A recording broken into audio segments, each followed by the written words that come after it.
You've created a masterpiece. Your PCs are loving it. In fact, they keep telling you how wonderful this adventure is that they don't want it to stop. But you've only got one scene left and then it's over. Do you just end it? Or do you try to make it last longer? What do you do? How do you capitalize on your awesome? How? Well, this is how.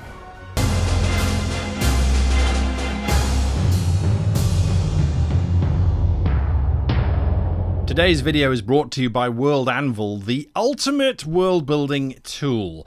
Now, a massive competition is launching in July with thousands of dollars worth in prizes. Find out more at the end of today's video. As you know, we love our sponsors and only show you stuff we ourselves use in our games. So check them out later.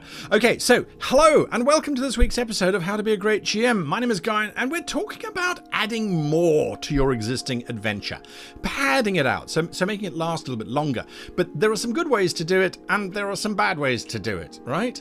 So we're going to look at both of those in the video today. Right, so let's say that we have a scenario.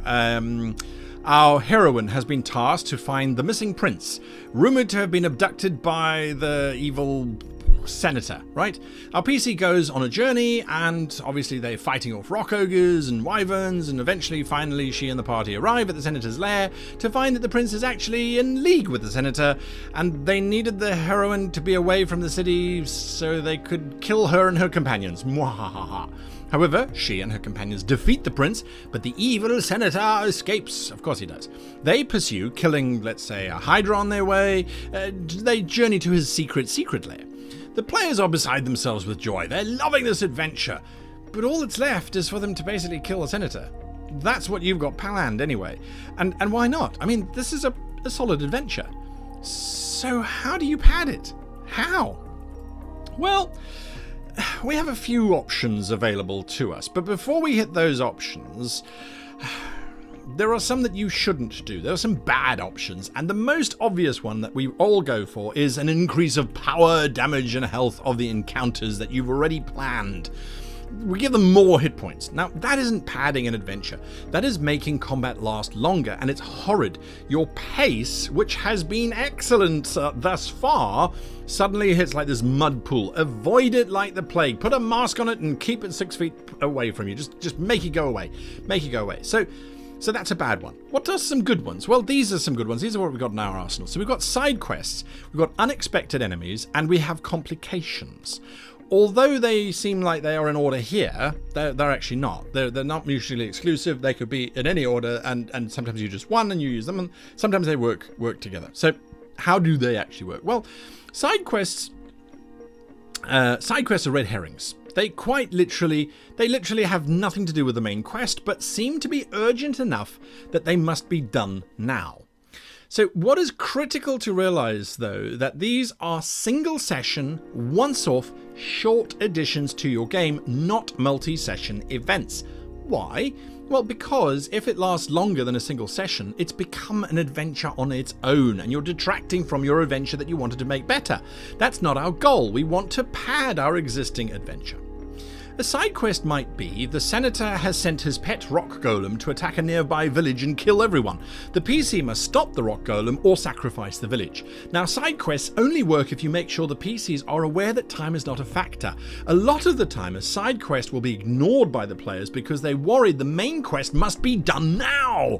So if the senator flees, leaving his rock golem to kill the village, provided the PCs say they find a note that tells them, "I'll be waiting in my village, biatches," well, then they'll be happy to go and kill the rock golem because they know where the senator is and they don't have to chase him. If, however, they are torn between losing track of the senator or sacrificing the village, some may just say, well, tough luck, village, we're after the senator and it's far more important than you are. I didn't say padding was easy, right? But anyway, I mean, these are just things that we can do. So, unexpected enemies are additional enemies for the PCs to encounter, but not additional enemies added to an existing encounter. I'll go through that again. If you've planned on a Hydra fight as having a single Hydra, right? If you want to pad the adventure, adding in 3 Hydras to that fight won't pad anything. It'll just make the whole battle last longer, and like I said before, your pace will fall over. However, if they defeat the Hydra, and as they're chasing the Senator, he releases another wave of monsters to hinder the party, gargoyles or something, I don't know, it gives the PCs an opportunity to avoid these monsters, or to hide from them, or to negotiate with them, or to fight them, or do whatever it is. But it gives them choices on how to handle the situation, which means you've still got your combat social thing happening. Another trick which I've also used, but probably not enough, I mean I would like to use more, is to have another group of heroes show up. We're here to save the prince, haha, and we want the reward. It could end up being a fight, it could end up being a social engagement, it could also end up with them joining the party, and as a group them going after the Senator. The point is, it's padded out your adventure, and it's also made the world feel a little bit more real that there are other heroes out there. Now, complications add to the plot by requiring the PCs to do something before they can face the big bad. The PCs get told by an old druid, in order to slay the Senator, you must first make sure the goddess of death is not on his side, otherwise you will never succeed. Go to the caverns of the screaming death and give her an offering of a drake's egg. So where your players thought you just needed to do X, now in actual fact you need to do X, Y, and Z in order to win. So complications can be multi-session, unlike side quests. Why? Well, because they have become technically part of the quest. You haven't shifted away from the end goal. I would advise never having more than one complication per adventure as well, by the way. The reason is very, very simple. Your awesome adventure, which has now had one complication, when it has more, it is now becoming a series of block walls that your PCs are hitting up against time and time again, and if you do too many of that, they're likely to lose interest, and we don't want that to happen. We want to make your awesome adventure better, right?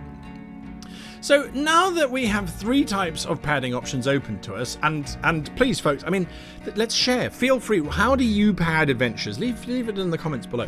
And also hit that like button if you found this stuff useful so far, and the subscribe button if you want to support the channel. Those numbers really help us far more than you might imagine. So now we have our padding technique, but how do we put this into practice? We're usually in mid-session when we're trying to pad an adventure, or maybe by miracle in between sessions and we have a week to figure out what to do. That's better, of course.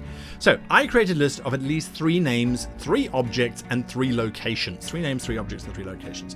It's not difficult. We might say Nicholas, Huron, and Soma. For names, a drake's egg, a demon forged blade, and an imp. For locations, and let's say the Bridge of Tokus, the Abandoned Crypt, and the Crow's Road. It is easy for us to then decide how to use that. So if we wanted to add a side quest, we could say Nicholas has a demon forged blade and is going to slaughter the princess as she crosses the Crow's Road. Boom, boom, boom. Then, for a complication, as the PCs get to the Crow's Road, bandits led by an imp named Huron attack them, confusing them for merchants. And then finally, we could say that in order to slay the Senator, the drake's egg must be given to Toma the Wise, who will consume it on the Bridge of Tokus at dawn to protect the PCs from the Senator's charm magic. So it's just easy enough to just pull from those 3 and create an awesome pad. So how do we know which one to use though? That's up to you to choose what is most appropriate for the situation. But you must read your players carefully. Your players might be having a blast because the pace of the adventure is moving quickly and they're loving it, in which case a complication is more likely to be of use and to fit the mood. If they are enjoying interacting with the world and the NPCs, then perhaps a side quest might be better because it kind of takes them away from the adventure and brings them back. If your players, however, seem kind of bored and disinterested with the story, but you are totally into your adventure, do not pad! Suck it up and get them get to the end of the adventure so that you can work out what you need to change or adjust for your next adventure to get them back to enjoying your game. You really have to read your players. You really must. Anyway, that's it from me this week. How do you pad? How do you pad? Leave your thoughts down below, and we're going to be playing out with our sponsors' details and info. I cannot stress enough how much I love their stuff. Well, I mean, it's obvious anyway. I wouldn't be here otherwise. Okay, so until then, happy gaming.